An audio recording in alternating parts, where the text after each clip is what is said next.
નમસ્કાર, જોશી સરના જય શ્રી કૃષ્ણ. આજે આપણે ઇન્ટર્નશીપ વિશે વાત કરવાના છીએ. જે લોકો બીએડમાં જોડાયેલા છે તેને એક સેમેસ્ટર ઇન્ટર્નશીપ અચૂક હોય છે. જેમાં સૌરાષ્ટ્ર યુનિવર્સિટીમાં જોડાયેલા હોય તેમને ઇન્ટર્નશીપનો કાર્યક્રમ છે એ છેલ્લું સેમેસ્ટર એટલે કે સેમેસ્ટર 4માં હોય છે. તો સૌપ્રથમ જે તમને ફાઇલિંગ માટે આ રીતે જે તમારે સ્પાઇરલ બાઇન્ડિંગ કરી અને આવી બાબતો લખવાની હોય છે. તો એમાં થોડી આપણે વાત કરી લઈએ કે પથદર્શન, તો જેમાં શાળા કોલેજ તરફથી અહીંયા તમને એક પત્ર સ્વરૂપે ઇન્ટર્નશીપ કાર્યક્રમ શું છે એ સમગ્ર બાબતો અપાતી હોય છે, કે જેમાં કોલેજ તરફથી માર્ગદર્શન હોય કે વાલા પ્રશિક્ષણાર્થીઓ જય શ્રી કૃષ્ણ, હવે તમે 3 સેમેસ્ટર પૂરા કર્યા છે, સૌરાષ્ટ્ર યુનિવર્સિટીમાં હોય તેની વાત છે, અને આપનું હવે આ 4 સેમેસ્ટર છે એ સફળતાપૂર્વક પ્રવેશી ચૂક્યા છો, અને આ સેમેસ્ટર એક વ્યવસાયિક ઘડતર માટે અતિ મહત્ત્વનું છે. આ સેમેસ્ટર દ્વારા જ જે તમારી ઇન્ટર્નશીપ લગભગ 3 મહિના એટલે કે 90 દિવસનો કાર્યક્રમ હોય છે, એટલે કે એક આખું સેમેસ્ટર છે એ તમારું ઇન્ટર્નશીપમાં જોડાયેલું હોય છે. તો તમે જે તારીખથી તમારી ઇન્ટર્નશીપ કીધી હોય કોલેજમાં એ તારીખથી તમારે કોલેજમાંથી લેટર છે એ ઇનવર્ડ ઇન્ટર્નશીપ માટેનો આપે અને તમારે જે તે શાળામાં છે ઇન્ટર્નશીપ કરી શકાય છે.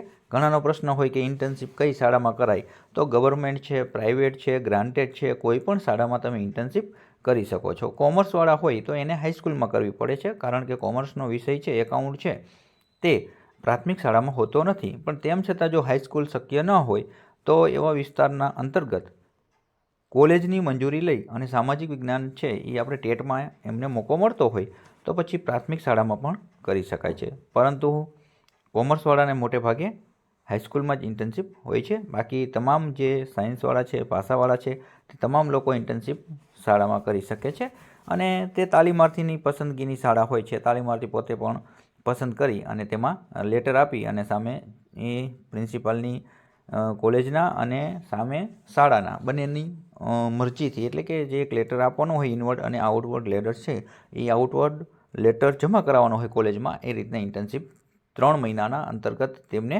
લખાણ સ્વરૂપે આપવાનું છે કે હું અહીંયા જોડાયેલો છું. હવે ત્યાં તમે કઈ કઈ બાબતો ધ્યાને લેશો, તો એક 90 દિવસ તમારે આમાં હાજર રહેવાનું છે, તમારે સમગ્ર કાર્યક્રમ પૂરો કરવાનો છે. શાળા છોડતી વખતે શાળાના આચાર્યની રજા લેવાની છે. પછી ઇન્ટર્નશીપ દરમિયાન જે પણ કામગીરી છે એની આપણે વાત કરવાની છે. પત્રકો તમામ જોડેલા છે એની આપણે વાત કરીશું, કયા પત્રકમાં શું લખવાનું છે, બરાબર છે. તો તમામ જે પ્રવૃત્તિઓ એમાં ભાગ લેવાનો છે. શૈક્ષણિક પ્રવૃત્તિ ઉપરાંત વહીવટી કામગીરી પણ શીખવાની હોય છે. આથી વહીવટી કાર્યમાં પણ આપણે રજિસ્ટરોનો અભ્યાસ કરવાનો હોય છે અને શીખવાના હોય છે, નિભાવવાના હોય છે. દરરોજ શૈક્ષણિક કાર્ય, સહઅભ્યાસિક પ્રવૃત્તિ, વહીવટી પ્રવૃત્તિઓ કરી હોય તે તમારી દૈનિક નોંધપોથીમાં દરરોજ નોંધ કરવાની હોય છે. દૈનિક નોંધપોથી એટલે શું, જેને ખ્યાલ ના હોય તો આપણે આગળ નમૂનો છે તેમાં ચર્ચા કરીશું. ત્યારબાદ વિદ્યાર્થીઓ સાથે યોગ્ય વિનયપૂર્વક વર્તન કરવાનું છે. તેમાં તમારો ફરિયાદ ન આવવી જોઈએ. ઇન્ટર્નશીપ દરમિયાન તમારું સંપૂર્ણ વર્તન શિક્ષકને સાજે તેવું હોવું જોઈએ, અને જેમાં કોલેજનું અને શાળાનું ગૌરવ વધે એ રીતની બાબતો ખાસ ધ્યાન રાખવાની હોય છે. તો આવું એક કોલેજ તરફથી તમને ફોર્મેટ આપવામાં આવે છે કે તમને એક જે કહેવાય કે ઇન્ટર્નશીપ શું છે તેની પણ બાબત સાથે આ એક પત્રક ઘણી બધી કોલેજોમાં અપાતું હોય છે. અને ઇન્ટર્નશીપ પૂરા થયા બાદ તમારે એક પ્રમાણપત્ર જમા કરવાનું હોય છે, જેમાં માર્કિંગ પણ હોય છે અને અમુક ઘણી બધી કોલેજોમાં ગ્રેડિંગ સિસ્ટમ હોય છે. તો તમારે એમાં આ પ્રમાણપત્ર છે એ કોલેજમાંથીને જ આપવામાં આવે છે, જેમાં તમારે ઇન્ટર્નશીપ જ્યાં પૂરી કરેલી હોય છે ત્યાં શાળાના આચાર્ય પાસેથી આ તમારું મૂલ્યાંકન પત્ર છે એ આવી રીતના પૂરું કરવાનું હોય છે. અને એ મૂલ્યાંકન પત્ર તમને નહીં આપશે પણ બંધ કવરમાં આપશે, અને એ તમારે કોલેજમાં જમા કરાવવાનું હોય છે. તો જેમાં આ ભૂમિકાઓ છે લખેલી હોય છે કે તેની રૂપરેખા તૈયાર કરવાની કે કેવું કાર્ય છે, સામાન્ય, સારું કે ઉત્તમ. તો એ પ્રિન્સિપાલ જે તે શાળાના છે તમે જે ઇન્ટર્નશીપ કરેલી છે ત્યાંથી તે આ રીતનું પ્રમાણપત્ર સહી સિક્કા કરીને પરત જમા કોલેજમાં કરવાનું. એના આધારે તમારું માર્કિંગ થતું હોય સેમેસ્ટર 4નું. હવે ઇન્ટર્નશીપ પ્રોગ્રામ છે એની માર્ગદર્શિકા થોડી બાબતો, કે ઇન્ટર્નશીપ એટલે શું. ઘણાને ખ્યાલ ન હોય, ઇન્ટર્નશીપ એટલે આમ ખ્યાલ હોય, પરંતુ ઇન્ટર્નશીપનો જે આપણે વાત કરીએ તો ભારતનું ભાવિ છે એ નવા યુગના મંડાણા આધારે શિક્ષણની ગુણવત્તા પર છે તેની માવજત શિક્ષકે કરવાની છે, અને શિક્ષકો શૈક્ષણિક સૂઝવાળા અને વ્યવસાયિક દ્રષ્ટિએ પૂરતા સજ્જ બને તે જરૂરી છે. આવા શિક્ષકો તૈયાર કરવાની જવાબદારી પ્રશિક્ષણ સંસ્થાઓની છે, એટલે કે તમારી બીએડ કોલેજની છે. શિક્ષણની રાષ્ટ્રીય નીતિ 1986માં શિક્ષણ પ્રશિક્ષણ વધુ પ્રાયોગિક ધોરણો ઉપર લઈ જવાની હિમાયત થઈ છે. આ માટે તેમણે ઇન્ટર્નશીપ કાર્યક્રમ સૂચવ્યો છે. એ જ પ્રમાણે પ્રશિક્ષણ કાર્યક્રમને વધુ પ્રાયોગિક સ્વરૂપ આપવાના આશયથી NCTE દ્વારા માધ્યમિક શિક્ષકની તાલીમ 2 વર્ષની કરી છે. તેમાં 6 માસનો સમય ઇન્ટર્નશીપ માટે ગોઠવવાનો સૂચવવામાં આવ્યો છે. આમ તાલીમાર્થી સઘન શાળાકીય અનુભવો માટે ઇન્ટર્નશીપ કાર્યક્રમનો કોઈ વિકલ્પ નથી. હવે ઇન્ટર્નશીપનો અર્થ કે ઇન્ટર્નશીપ શું છે? તો ઇન્ટર્નશીપ એટલે પ્રત્યક્ષ શિક્ષણ કાર્ય, ઇન્ટર્નશીપ એટલે સ્થાનબદ્ધ શિક્ષણ કાર્ય, તૈયાર થતા શિક્ષકોને વધુ સઘન શાળાકીય અનુભવો પૂરા પાડવાનો કાર્યક્રમ. ઇન્ટર્નશીપ એટલે પ્રશિક્ષણાર્થી પોતાના મુખ્ય વ્યવસાયિક ફરજ સંતોષકારક બજાવી શકે તે માટે આવશ્યક ક્ષમતાઓ, કૌશલ્યો અને આત્મવિશ્વાસ પ્રાપ્ત કરવા માટેની વાસ્તવિક પર્યાવરણમાં પૂરતા પ્રમાણમાં નક્કર કાર્યાનુભવ આપવાની જોગવાઈ એ ઇન્ટર્નશીપ છે. હવે એનો હેતુ શું છે? ઇન્ટર્નશીપ શા માટે તમને આપવામાં આવેલી છે? તો ઇન્ટર્નશીપ એટલે પ્રાયોગિક કાર્યનું તમને અનુભવ મળે. આને કહેવાય ઇન્ટર્નશીપ. તમે ડૉક્ટર બનો, શિક્ષક બનો કે કોઈ આજે કૌશલ્યો સાથે જોડાયેલા વ્યવસાય છે, એટલે કે જે ફરજો છે તેના માટે આ ઇન્ટર્નશીપ અચૂક હોય છે. તો તાલીમાર્થી વ્યવસાયિક ક્ષમતાનો વિકાસ થાય એ પહેલો હેતુ છે. બીજો હેતુ કે જેમાં વાસ્તવિક સ્વરૂપમાં આવા કાર્યક્રમોનો અનુભવ મેળવે. ત્રીજો હેતુ છે વિદ્યાર્થીઓ પોતાના વિષય વસ્તુના અધ્યાપન અંગેનું કૌશલ્ય કેળવે. ત્યાર પછીનો હેતુ વિવિધ અધ્યાપન પદ્ધતિ પ્રયુક્તિનો ઉચિત ઉપયોગ અને ક્ષમતા કેળવે. ત્યાર પછીનો હેતુ પ્રવૃત્તિના આયોજન અને અમલીકરણ અંગેના અનુભવ મેળવે. ત્યાર પછીનો હેતુ વહીવટી કાર્ય અંગે સમજ મેળવે. ત્યાર પછીનો હેતુ ગુણો જેવા કે સમયપાલન, સહકાર, કાર્યનિષ્ઠા, ઊંડાણ, આત્મવિશ્વાસનો વિકાસ થાય આ માટે જરૂરી છે.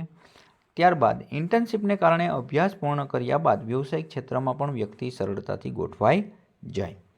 તાલીમાર્થીઓના કાર્યક્ષેત્રના સંદર્ભમાં અમુક સૂચનો છે કે જેમાં ઇન્ટર્નશીપનો સમયગાળો તમારો 3 મહિનાનો હોય તો 1 તારીખથી શરૂ કરી 31/3 સુધી તમારે પૂરી કરવાની હોય છે.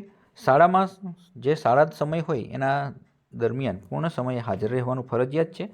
ક્યારે પણ ચેકિંગ દ્વારા યુનિવર્સિટીમાંથી કે તમારી કોલેજમાંથી પ્રોફેસરો આવી શકે છે અને એ તપાસણી કરી શકે છે.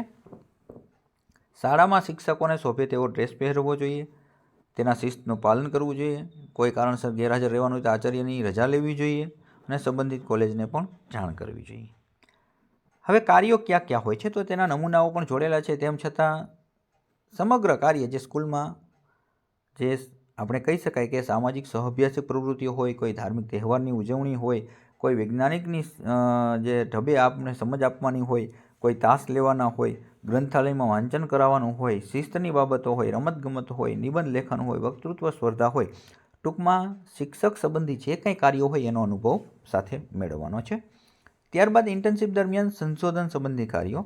તો તેમાં સંશોધન એક આપણને ખબર છે કે ક્રિયાત્મક સંશોધન અને મનોવૈજ્ઞાનિક કસોટીનો પણ એક હસ્તલિખિત અંક તૈયાર કરવાનો હોય છે.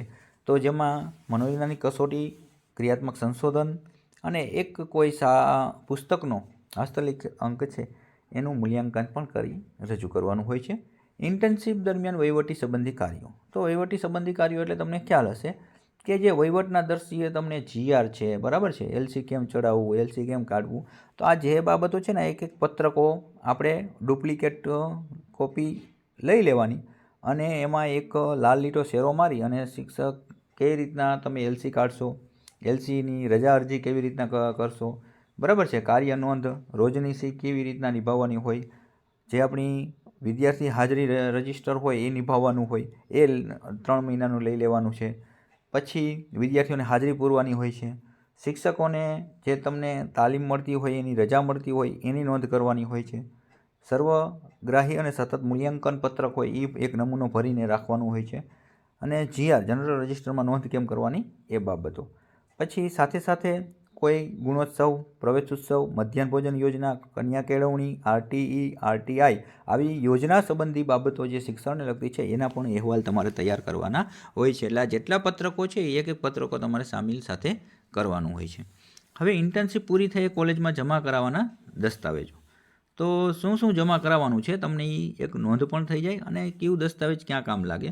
તો એક તો ઇન્ટર્નશીપ પૂરી કર્યા શાળાનું આચાર્યનું પ્રમાણપત્ર, આપણે આગળ જોયું તેમ કે આચાર્ય સહી સિક્કા કરીને તમારી બાબતો ભરશે કે કેવું છે, મધ્યમ, ઉત્તમ કે નિમ્ન.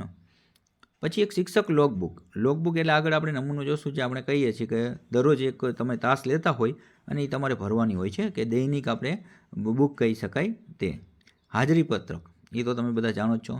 શાળા છોડ્યાનું નમૂનાનું પ્રમાણપત્ર, એલસીની આપણે વાત કરીએ, એક ડુપ્લિકેટ કઢાવી અને લાલ લીટો મરાવી કે જેથી એનો ઉપયોગ બીજી જગ્યાએ થાય નહીં, અને ખાલી કે તમને ખ્યાલ આવ્યો કે આ રીતના એલસી હોય છે. રજા રિપોર્ટનો નમૂનો એ પણ. કાર્ય નોંધપોથી, ક્રિયાત્મક સંશોધન અહેવાલ, મનોવૈજ્ઞાનિક કસોટી અહેવાલ, ગામ શાળાનો સ્થાનિક ઇતિહાસ, તમારી શાળાનો સ્થાનિક ઇતિહાસનો જે બાબત છે જાણતા હોય એટલી તપાસ કરી લઈ લેવી અને લખી લેવી અને અહેવાલ તૈયાર કરી દેવો. હસ્તલિખિત અંક, શિક્ષકને મળતી રજાઓની નોંધ, શિક્ષકને મળતી સેવાકાલીન તાલીમની નોંધ, વિદ્યાર્થીઓને મળતી તમામ પ્રકારની શિષ્યવૃત્તિની નોંધ, સતત અને સર્વગ્રાહી મૂલ્યાંકનના જરૂરી સંપૂર્ણ નમૂના રૂપે ભરેલા પત્રકો, પ્રજ્ઞા, પ્રવેશોત્સવ, ગુણોત્સવ, મધ્યાહન ભોજન યોજના, કન્યા કેળવણી યોજના વિષયક નોંધો. આ તમામ બાબતો તમારે સાથે જોડવાની છે અને એમાં અમુક નમૂનાઓ છે એ આપણે જોઈએ કે જેમાં કઈ કઈ બાબતોમાં શું લખવાનું હોય છે. અને આ નમૂનાઓ તમને ક્યાં મળશે, આવો પ્રશ્ન હોય તો તમારે કોઈ પણ સ્ટેશનરી તમે કહો ઇન્ટર્નશીપના તમામ પત્રકો આપો તો તમને મળી જશે. ઇન્ટર્નશીપ સેમેસ્ટર 4 સૌરાષ્ટ્ર યુનિવર્સિટીનું ફોર્મેટ છે, એટલે એમાં કેટલું ક્રેડિટ છે અને કેટલા માર્ક છે. તો આ ઇન્ટર્નશીપ છે 625 માર્કનું એક સેમેસ્ટર છે સૌરાષ્ટ્ર યુનિવર્સિટીમાં, જેમાં આપણે વાત કરીએ તો તમને ઇન્ટર્નશીપનો સમગ્ર કાર્યક્રમ જે આ રીતનું માળખું છે કે જેમાં ઇન્ટર્નશીપ 300, 225 ઇન્ટરનલ, 50 છે તે આપણે જોઈએ તો લેસન એટલે કે 25 માર્કના એન્યુઅલ લેસન વાર્ષિક પાઠ, અને વાઇવા જે તમારા વોસ વાઇવા લેવાનો હોય એના 50 માર્ક. આમ કરીને તમારું સેમેસ્ટર 625 માર્કનું કમ્પ્લીટ થાય છે. સૌરાષ્ટ્ર યુનિવર્સિટીમાં જોડાયો હોય તેનું ક્રેડિટ આ રીતના છે, એ પણ નમૂનો જોઈ લે. જે તે યુનિવર્સિટીનું માળખું કદાચ અલગ હોઈ શકે. હવે દૈનિક શિક્ષણ કાર્ય નોંધ, એટલે તમને કીધું તો રોજનીશી. તો રોજનીશી સમજો દરરોજ પહેલી તારીખથી તમારે આ ભરવાની ચાલુ કરી દેવાની. પહેલા દિવસે તારીખ, આ વાર, બરાબર. રજા આવતો હોય તોય પણ તમારે ભરવાનું, લીટો મારીને આડું લખી દેવાનું રવિવાર, અથવા જાહેર રજા જે આવતી હોય તે, અથવા ક્રમમાં તમે જે ધોરણમાં લેક્ચર લીધો, કયો વિષય લીધો, કયો મુદ્દો ભણાવ્યો અને કયા કયા શૈક્ષણિક સાધનો તમે ઉપયોગ કર્યા. તો આવા તમારે કેટલા પત્રકો ભરવાના થશે, તો અથવા તમારે આખી રોજનીશી જ લઈ લેવાની, આપણને મળી જશે સ્ટેશનરીમાં. અને તમારે 3 મહિના સુધી તમે ઇન્ટર્નશીપ કરો છો ત્યાં સુધી આ પત્રકો, એટલે આશરે આપણે સરેરાશ હિસાબ કરીએ તો 90+ તમારે આવા જે છે એ ભરવાના થશે એક એક ફોર્મેટ, બરાબર છે. આમાં 2 ફોર્મેટ આપ્યા છે, રોજનીશી તમે લેશો ને ખ્યાલ આવી જશે. આવી રીતના એક પેજમાં 2 આવી રીતના દૈનિક શિક્ષણ કાર્ય નોંધ હોય, બરાબર છે. તો આ રોજનીશી દરરોજ શિક્ષકે ભરવાની હોય છે, કે જેમાં કયો લેક્ચર લીધો, કયા ધોરણમાં લીધો, શું ભણાવેલું છે અને એને શૈક્ષણિક સાધનોનો શું ઉપયોગ કરેલો હતો. તો કોઈ બહારથી મૂલ્યાંકનમાં આવે તો ખ્યાલ આવી જાય. પછી શાળા રિપોર્ટ કાર્ડની વિગત, એટલે કે હવે શાળાનું વાતાવરણ છે એની બાબતમાં તમારે નોંધો તૈયાર કરવાની છે, કે શાળાનું નામ શું છે, એના પ્રિન્સિપાલ કોણ છે, એનું વર્ષ કયું છે, એના મંડળના સંચાલકનું નામ શું છે, બરાબર છે. કોઈ પણ હોય, સરકારી હોય તો પછી તમારે ગવર્મેન્ટ લખી દેવાનું, પ્રાઇવેટ હોય તો એના સંચાલકનું અથવા મંડળનું નામ લખી દેવાનું. શાળાનો પ્રકાર કયો છે, બરાબર છે. સ્વનિર્ભર એટલે આપણે કઈ પ્રાઇવેટ, બરાબર. ગ્રાન્ટેડ એટલે કે મિશ્ર હોય. બિલ્ડિંગ જે છે એ કોઈ એક જે ગ્રાન્ટ ઉપર ચાલતું હોય અને એના પગાર છે એ સરકાર ચૂકવતી હોય. પછી પ્યોર ગવર્મેન્ટ હોય, મિશ્ર શાળા હોય, કન્યા શાળા હોય, કુમાર શાળા હોય, એ તમારે લખી દેવાનું. ગુજરાતી માધ્યમ છે કે અંગ્રેજી માધ્યમ, એ પણ નોંધ કરવાની. શાળાનો સમય શું છે એ પણ નોંધ કરવાની. શાળાનો યુનિટ એટલે કે કયા ધોરણો ચાલે છે. શાળાનો જાહેર પરીક્ષાનો ઇન્ડેક્સ નંબર હોય જે તે શાળામાં. એસએસસીનો શું, એચએસસી હોય તો એનો લખવાનો, ડાયસ કોડ લખવાનો, વિદ્યાર્થીઓની વિગતની સંખ્યા લખવાની કે આ ધોરણમાં કેટલી સંખ્યા છે.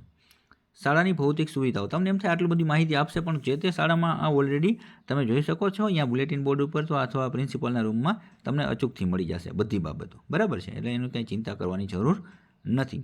પછી તમારે એક પત્રક એવું પણ તૈયાર કરવાનું છે, છેલ્લા 10-12ના, જો અહીંયા બોર્ડનું વર્ષ હોય 10 હોય તો 10 ને 10-12 બંને હોય તો બંને, 3 વર્ષનું રિઝલ્ટ તમારે નોંધ કરવાની હોય છે. પછી શાળામાં શિક્ષણનું વાતાવરણ વિશે નોંધ લખો. તો આ એક ફોટો મૂકેલો છે, તમે શિક્ષણનું વાતાવરણ કેવું, તો કે મનોરમ્ય હતું. શિક્ષણના વાતાવરણ અંતર્ગત સાંસ્કૃતિક પ્રવૃત્તિઓ હાથ ધરવામાં આવતી હતી. ખૂબ જ સરસ વાતાવરણ હતું. શિક્ષકોનો ખૂબ સહકાર મળ્યો. આવી રીતે તમારે એક અહેવાલ છે 8 થી 10 લીટીમાં લખવાનો હોય છે, અને એકાદો ફોટો પણ તમારે લગાવવો હોય તો આ રીતે લગાવી શકો છો. પછી બુલેટિન બોર્ડ, આ તો તમને ખ્યાલ જ છે કે બુલેટિન બોર્ડમાં કયા કયા વિષયો છે, તો કોઈ પણ વિષય હોય, જો કોઈ ગ્રંથરત્નો છે, ક્યાંને કયો નારો આપ્યો, પ્રાર્થના શા માટે કરીએ, સમયનું મહત્ત્વ, ભારતમાં સૌથી પ્રથમ વ્યક્તિની જે સૂત્રો છે, અર્જુન એવોર્ડ પ્રાપ્ત કરનાર મહાનુભાવો છે, તો એના ફોટો તમે અહીંયા લગાવી શકો છો. ફોટો સાથે તમે અહીંયા નોંધ પણ કરી શકો છો. અને બુલેટિન બોર્ડનો અહેવાલ પણ લખવાનો થાય છે, અને અહીંયા મેં લખેલું છે, એમાં તમારે બુલેટિન બોર્ડનો અહેવાલ અને આ ફોટોગ્રાફ હોય તો આવી રીતના બોક્સ બનાવીને ફોટોગ્રાફ લખાવીને પછી અહેવાલ 1, 2 કે 2.5 પેજનો લખી દેવાનો. પ્રાર્થના કાર્યક્રમની પ્રવૃત્તિ. તો પ્રાર્થના દરરોજે દરરોજ 1લી તારીખે ગયા, 2જી તારીખે ગયા, પ્રાર્થનામાં જે કંઈ મુદ્દાઓનો સમાવેશ હોય એ કાર્યક્રમના મુદ્દાઓ લખી દેવાના. બરાબર. પ્રાર્થના, ભજન, સુવિચાર, જનરલ નોલેજ જે કંઈ અલગ અલગ હોય તો અલગ અલગ આવશે, બાકી બધા તમામ તમારે લખવાના. તમારો હિસ્સો શું હતો? માર્ગદર્શન આપ્યું, મેં આજે આ થોડા પ્રશ્નો સમજાવ્યા, વક્તવ્યો આપ્યું, જે કંઈ હોય તારીખ વાઇઝ તો તમારે નોંધ કરી દેવાની છે. પછી અહેવાલ લેખન. તો પ્રાર્થના કાર્યક્રમની પ્રવૃત્તિનો જે તમે નોંધ કરેલી હોય એમાંથી ને તમારો આખો અહેવાલ બની જાય. ને અહેવાલ લેખન હંમેશા ભૂતકાળમાં હોય. મેં 1લી તારીખે આમાં ભાગ લીધો હતો, મેં આવી રીતના કર્યું હતું. શા માટે અહેવાલ લેખન ભૂતકાળમાં હોય? તો કે અહેવાલ એનો જ લખાય કે જે પ્રવૃત્તિ થઈ ગઈ છે ને પછી તમે એને લખો છો. સાંસ્કૃતિક કાર્યક્રમ પ્રવૃત્તિ. તો સાંસ્કૃતિક કાર્યક્રમમાં પણ એ જ રીતના તમારે જેટલા કાર્યક્રમો થયા હોય 3 મહિના અંતર્ગત એ તમે લખી શકો છો. એવું ફરજિયાત નથી કે દરરોજે દરરોજ સાંસ્કૃતિક કાર્યક્રમ હોય, પણ 15 દિવસે, અઠવાડિયે, કોઈ એક શનિવાર હોય કે કોઈ નક્કી કરેલા વારે હોય, અમુક સમય હોય તો એ તમામ બાબતો નોંધ કરવાની હોય છે. અને એના ફોટોગ્રાફ્સ પણ આ રીતના તમે ભાગ લીધો હોય અથવા કોઈ અન્ય વિદ્યાર્થીઓ ભાગ લીધા હોય એના તમારા મોબાઈલમાંથી 1, 2, 4 ફોટો કાઢી અને એ પણ આ રીતના લગાવી અને તૈયાર કરી શકો છો. પછી સાંસ્કૃતિક કાર્યક્રમ પ્રવૃત્તિ સંકલિત અહેવાલ. એક સમગ્ર અહેવાલ રજૂ કરવાનો કે સાંસ્કૃતિક પ્રવૃત્તિમાં આ રીતની જવાબદારીઓ, પરિચય, પ્રવાસ તમે લખેલો હોય ને એ રીતના. બરાબર છે. પછી શાળા કેલેન્ડર, એટલે કે એક શાળાનું કેલેન્ડર પણ તમામ શાળાઓમાં હોય જ, જે ગુજરાત રાજ્ય શિક્ષણ બોર્ડ એટલે કે જે ઉપરથી સરકાર દ્વારા જે નિશ્ચિત કરેલું હોય તે તમારે શાળા કેલેન્ડર બોર્ડ પણ શક્ય હોય તો અહીંયા દર્શાવવાનું છે. તો આ ઇન્ટર્નશીપમાં તમારે ટૂંકમાં અનુભવો, વાસ્તવિક અનુભવો મેળવવા માટેનું જે સ્કિલ, કૌશલ્ય સાથેનો વાસ્તવિક અનુભવ એટલે ઇન્ટર્નશીપ. અને ઇન્ટર્નશીપમાં બધા પત્રકો છે તમારે તૈયાર કરવાના હોય છે અને સાથે એક છેલ્લે વસવાયવા હોય છે એમાં તમારે આ લઈને જવાના હોય છે.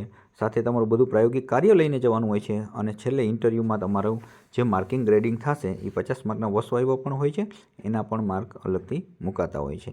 તો આ રીતનો ઇન્ટર્નશીપ કાર્યક્રમ બધાને સમજાઈ ગયો હશે. કદાચ કોઈ યુનિવર્સિટીમાં થોડો અલગ હોઈ શકે, પરંતુ સમગ્ર કાર્યક્રમ આ રીતનો હોય છે, જેમાં વાસ્તવિક અનુભવ મેળવવા માટે કોઈ પણ શાળામાં તમારે સેવાકીય બાબતોમાં જોડાવા અને સાથે અનુભવ મેળવવા માટે જવાનું હોય છે, જેમાં કોલેજમાંથી તમને મંજૂરી આપે છે અને સામે તમારે શાળાની મંજૂરી તમને ગમતી શાળામાં લેવાની હોય છે અને 3 મહિના અહીંયા સતત શિક્ષણ કાર્ય કરાવવાનું હોય છે.